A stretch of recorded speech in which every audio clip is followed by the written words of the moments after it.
Hello दोस्तों, स्वागत है आपका अपने चैनल तैयारीत में। आज हम देखने वाले हैं प्रोजेक्ट कार्य कक्षा 7 के विषय विज्ञान का कंप्लीट हल इस वीडियो में। यदि आपने अभी तक हमारे चैनल को सब्सक्राइब नहीं किया है तो चैनल को सब्सक्राइब कर लीजिए, साथ ही साथ जो बेल आइकन है उसे ऑन कर लीजिए, जिससे कि आपको आगे आने वाले सभी नोटिफिकेशन सबसे पहले मिल सकें। तो ये पूर्णांक आपके यहाँ पर होने वाला है इसमें 20 नंबर का। आपको समय अवधि दी जाने वाली है आपको 1 सप्ताह है। तो 1 सप्ताह में आपको ये कंप्लीट करके यहाँ पर स्कूल में जमा आपको कर देना है। ये कुछ यहाँ पर महत्वपूर्ण प्रश्न दिए गए हैं, यहाँ पर मतलब यहाँ पर निर्देश दिए गए हैं जो आपको यहाँ पर पढ़ लेना है। ये टीचर को दिए गए हैं, आपको यहाँ पर अच्छे से इसको जानकारी को भर लेना है, यहाँ पर जो वीडियो में दिखाई जा रही है। यदि आपके कोई फ्रेंड है तो उनको भी आप शेयर कर सकते हैं इसको भरने के लिए, क्योंकि इसको अगर आप देख के करते हैं तो आपके 20 में से 20 नंबर यहाँ पर आने वाले हैं। तो आइए शुरू करते हैं वीडियो को। यदि चैनल को आपने सब्सक्राइब नहीं किया तो कर लीजिए। देखिए तो यहाँ पर क्वेश्चन क्या दिए हैं, यहाँ पर देख लेते हैं। ये विज्ञान का है हमारा। तो यहाँ पर लिखा ऊष्मा के संचरण की विधियाँ, चालन, संवहन और विकिरण को समझाइए। यानी ये विधियाँ होती हैं, 3 विधियाँ हमारी ऊष्मा के संचरण की। ये हमारा पहला क्वेश्चन है। 10-10 नंबर के आपके ये क्वेश्चन है लगभग। यहाँ पर मनुष्य के पाचन प्रक्रिया को विस्तार से समझाइए। ये भी हमारा 10 नंबर का ये क्वेश्चन होने वाला है। तो देखिए यहाँ पर क्या दिया गया है। पहला क्वेश्चन देखते हैं हम ऊष्मा के चालन विधि को। ठीक है, तो यहाँ पर विधियाँ कौन कौन सी देखेंगे। तो यहाँ पर देखेंगे तो ऊष्मा के चालन की कौन कौन सी विधियाँ हैं। तो यहाँ पर उत्तर है ऊष्मा के चालन की 3 विधियाँ होती हैं।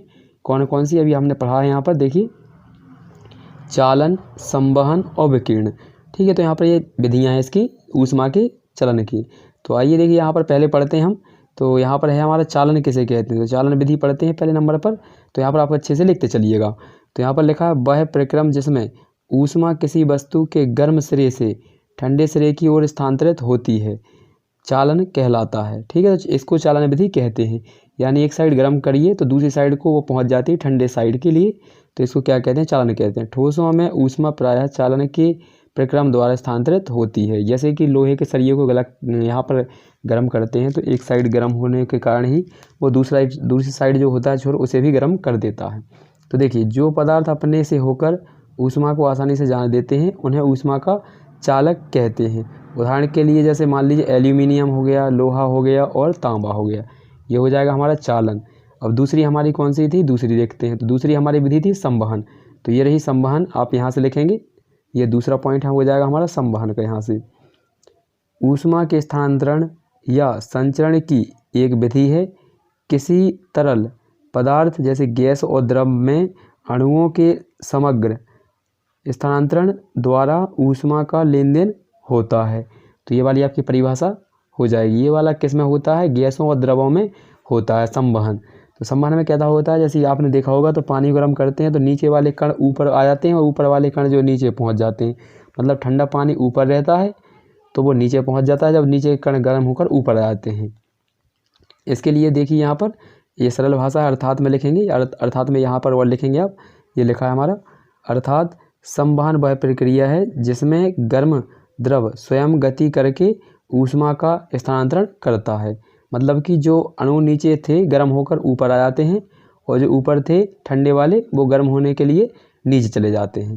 अब हमारे तीसरी यहाँ पर जो क्या था आपका तीसरा यहाँ पर हेडिंग था, इसका मतलब विकिरण। तो तीसरा प्रकार हमारा क्या है, इसका विकिरण है। मतलब तीसरा ये पॉइंट हो जाएगा, क्योंकि ऊष्मा के आपके यहाँ पर प्रकार हैं। ऊष्मा 3 प्रकार से गति करती है। तो पहला हमने पढ़ लिया, दूसरा पढ़ लिया और ये तीसरा है। तो पहला हमारा कौन सा था, तो यहाँ पर हमने पहला पढ़ा, आपने देखा होगा। तो पहला था हमारा चालन, दूसरा था संवहन और ये तीसरा है हमारा विकिरण। तो विकिरण देखिए, ऊष्मा के स्थानांतरण की वह प्रक्रिया जिसमें ऊष्मा स्रोत से सीधे दूसरे स्थान पर पहुँचती है, जिसमें गमन के लिए किसी भी माध्यम की आवश्यकता नहीं होती है, विकिरण कहलाते हैं। जैसे कि आपने देखा है कि सूर्य से आने वाला जो प्रकाश होता है वो हमारी पृथ्वी पर विकिरण के द्वारा ही यहाँ पर आता है। तो इसके लिए कोई माध्यम की आवश्यकता नहीं होती है, बिना माध्यम के ही ये गति करके हमारी पृथ्वी तक पहुँचता है। ठीक है, तो ये हमारा क्वेश्चन हो जाएगा विकिरण से। आशा है कि आपने अच्छे से इसको लिख लिया होगा। तो देखिए यहाँ पर जूम करके भी दिखा देते हैं, अगर नहीं देख पाया तो आप एक बार अच्छे से देख लीजिए।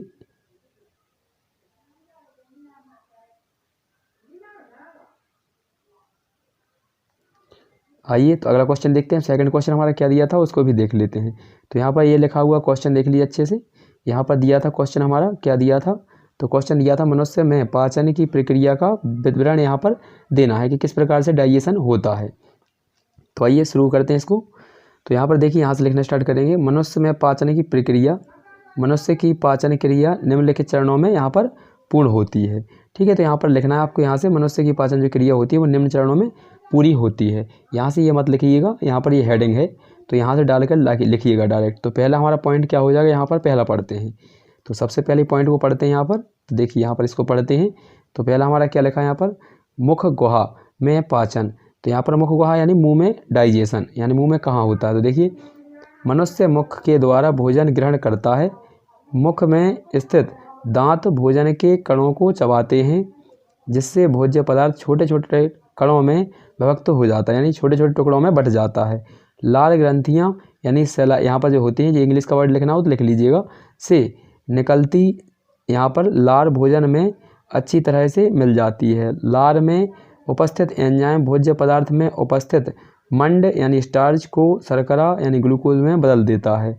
लार, ठीक है, यहाँ पर आगे पढ़ेंगे और यहाँ पर हो जाएगा लार, यहाँ पर था लार भोजन को यहाँ पर हो जाएगा लसदार यानी चिकना और लुंदीदार बना देती है, जिससे भोजन ग्रासिका में से होकर आसानी से आमाशय तक पहुँच जाता है। तो ये हमारी पहली हेडिंग थी। यहाँ पर इसको आपको अच्छे से लिख लेना है। देखिए यहाँ पर मैं दिखा देता हूँ, ये आपको यहाँ पर कंप्लीट इतनी लिखनी है। तो ये हमारा मुख में जाएगा। पहले भोजन हम जब चबाते हैं तो पहले हमारा कहाँ जाता है भोजन, मुख में। तो मुख में क्या होता है, हम जब भोजन खाते हैं यानी निवाला लेते हैं अंदर, तो दांतों के द्वारा उसको छोटा किया जाता है और उसमें जो लार होती है हमारी उसको मिक्स किया जाता है, जिससे कि वो गीला हो सके और उसकी लुंदी बन सके और वो हमारी ग्रासिका नली की होती है जो, उसके द्वारा जो रास्ते से कहाँ पहुँच सके, आमाशय में पहुंच सके, जहाँ पर वो 4 घंटे तक रहता है। तो दूसरी हमारी हेडिंग हो जाएगी यहाँ पर आमाशय। तो देखिए इसको पढ़ते हैं क्या दिया गया है इसमें। तो देखिए आमाशय में पाचन की क्रिया अब कैसे होगी देखेंगे यहाँ से। जब भोजन आमाशय में पहुँचता है तो वहाँ भोजन का मंथन होता है। मंथन आप जानते हैं, जैसा कि समुद्र मंथन हुआ था, जिस प्रकार से हम मठा होता है उसको मंथन करते हैं, यानी घुमा के हम मिलाते हैं। तो मंथन करते हैं जिससे भोजन और छोटे छोटे टुकड़ों में टूट जाता है। भोजन में नमक का अम्ल मिलता है, जिसे HCl बोलते हैं। इसमें HCl होता है हाइड्रोक्लोरिक अम्ल, यानी एसिड होता है। इससे क्या होता है, जिसमें भी जो भी बैक्टीरिया होते हैं वो मर जाते हैं, जो माध्यम को अम्लीय बनाता है तथा भोजन को सड़ने से रोकता है। आमाशयी पाचक रस में उपस्थित एंजाइम प्रोटीन को छोटे छोटे टुकड़ों में तोड़ देता है। तो यहाँ पर जो ऊपर प्रोटीन बना था तो यहाँ पर इसको तोड़ देगा ये, ठीक है। तो यहाँ पर ये आमाशय का हमारा सेकंड चरण था। अब इसके बाद ये इसमें रहता है हमारा जो भोजन कितने समय के लिए रहता है, लगभग 4 से लेकर 5 घंटे तक आमाशय में हमारा भोजन रहता है, ठीक है। तो अच्छे से टूट जाता है। इसके बाद हमारा तीसरा चरण होता है यहाँ पर। तो तीसरा चरण भी देख लेते हैं। ये रहा हमारा तीसरा चरण। तो इसको देखिए, अब इसमें हमारा क्या होगा, तो यहाँ से होगा ग्रहणी में हो जाएगा यहाँ पर। तो यहाँ पर देखिए अब इसमें के बाद जाएगा हमारा जो खाना है वो बड़ी आंत में जाने वाला है। तो बड़ी आंत में जाएगा। देखिए आमाशय से पाचन के बाद जब भोजन ग्रहणी में पहुँचता है, ग्रहणी मतलब बड़ी आंत में पहुँचता है, तो यकृत से आया पित्तरस, यकृत में पित्तरस रहता है जो भोजन से अभिक्रिया करके वसा का यहाँ पर पायसीकरण कर देता है तथा माध्यम को क्षारीय बनाता है। यानी पहले आमाशय में अम्लीय था, अब इसमें आएगा तो क्षारीय हो जाएगा, जिससे अग्नाशय से आए पाचक रस में उपस्थित एंजाइम यहाँ पर क्रियाशील हो जाते हैं और भोजन में उपस्थित प्रोटीन, कार्बोहाइड्रेट एवं वसा का पाचन कर देते हैं। तो ये हमारा ये तीसरा चरण था यहाँ पर, ठीक है। तो ये बड़ी आंत में आकर यहाँ पर क्या हो जाता है, ये क्षारीय हो जाता है भोजन, ध्यान रखेंगे। इसी में हमारा पित्तरस मिल जाता है तीसरे चरण में। इसके बाद अगला हमारा क्या होगा, इसके बाद बड़ी आंत से कहाँ जाएगा भोजन, छोटी आंत में जाएगा, ठीक है। तो यहाँ पर देखिए, तो यहाँ पर पहले सॉरी फ्रेंड, तो यहाँ पर ये छोटी आंत नहीं, यहाँ पर देखेंगे ड्यूडेनम होता है एक, ठीक है। तो यहाँ पर ड्यूडेनम मतलब एक आमाशय से निकलती हुई एक नली होती है जो छोटी आंत से जुड़ी होती है। तो सबसे पहले यहाँ पर ड्यूडेनम में जाएगा, ड्यूडेनम में जाने के बाद फिर छोटी आंत में जाएगा, उसके बाद लास्ट में आता है बड़ी आंत में, ठीक है। तो यहाँ पर देखिए अब ये क्षुद्रांत में आ चुका है, यानी यहाँ पर आएगा तो ये छोटी आंत में आ चुका है, ठीक है। तो यहाँ पर देखिए क्या लिखा है, ग्रहणी में पाचन के बाद जब भोजन क्षुद्रांत में पहुँचता है यानी छोटी आंत में पहुँचता है तो वहाँ आंत रस में उपस्थित एंजाइम बचे होते हैं, यानी कुछ रह जाते हैं, तो अपचित प्रोटीन, कार्बोहाइड्रेट, वसा का पाचन कर देते हैं। क्षुद्रांत की बिलाई यानी एक रचनाएँ होती हैं, जैसे कि आपने देखा होगा, बिलाई मतलब कीले टाइप की निकली होती है, चप्पलों में आपने देखे होंगे, तो उसी टाइप की होती है रचना। द्वारा पचे हुए भोजन का अवशोषण कर लिया जाता है तथा अवशोषित रक्त में पहुंच जाता है। जो अवशोषित भोजन होता है उससे जो एंजाइम लिए जाते हैं वो सब रक्त में मिला दिए जाते हैं। इसके बाद इसमें क्या बचता है, इसमें पानी बचता है, तो अवशोषण की कुछ भी चीज़ें रह जाती हैं वो बड़ी आंत में जाकर अवशोषित होंगी। इसके बाद अब हमारा 5वां चरण है। इसमें क्या होगा कि जो बचा हुआ भोजन था उसमें जो चीज़ें रह गई थी वो इसमें पहुँच जाएंगी। तो बड़ी आंत में देखिए क्या किया जाएगा यहाँ पर, क्षुद्रांत से भोजन के पाचन एवं अवशोषण के बाद जब भोजन बड़ी आंत में पहुँचता है तो वहाँ पर अतिरिक्त जल का अवशोषण कर लिया जाता है। तो आपसे क्वेश्चन पूछ सकते हैं कि बड़ी आंत का क्या काम होता है, तो पानी जितना भी उसमें बचता है तो उसमें सोखने का काम बड़ी आंत का होता है। बड़ी आंत क्षुद्रांत में भोजन का पाचन नहीं होता, यानी जो बड़ी आंत होती है उसमें भोजन का पाचन नहीं होता। भोजन का अपशिष्ट अतिरिक्त भाग यहाँ पर एकत्रित होता रहता है तथा समय समय पर मल द्वारा शरीर से बाहर निकाल दिया जाता है। ठीक है, तो यहाँ पर ये हमारा कंप्लीट होता है। यहाँ पर 5वीं हेडिंग थी हमारी। इसके बाद आपका यहाँ पर ये जो हमारा 5वां भाग था, तो यहाँ पर ये क्वेश्चन दिया था, तो इतनी 5 ही भागों में हमारे कंप्लीट हो जाता है। तो इसी प्रकार से हमारा डाइजेशन शुरू होता है मुंह से लेकर, तो पहले मुख गुहा में जाएगा, फिर आमाशय में जाएगा, फिर ड्यूडेनम में, छोटी आंत और बड़ी आंत के द्वारा ये मल के जरिए बाहर निकल जाता है। तो ये हमारा यहाँ पर कंप्लीट हो चुका है।